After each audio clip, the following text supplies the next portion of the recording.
This study uses zigzag logic to identify trend reversals and continuation, then displays arrows on your chart to mark these directional signals. Zigzag is a trend-following indicator that filters out small price movements and focuses on significant directional swings. This particular study takes that zigzag logic and generates arrows when the trend direction is confirmed.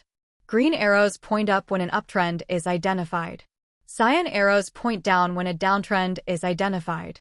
But here's what makes this study unique. It doesn't just show one arrow per signal. It displays up to 8 continuation arrows per directional move, marking each bar that continues the trend after the initial signal. When you see a cluster of green arrows, that's telling you the uptrend has been sustained for multiple bars. When you see a cluster of cyan arrows, that's telling you the downtrend has been sustained. The more arrows you see in a row, the longer the trend has persisted without reversing. That covers this study.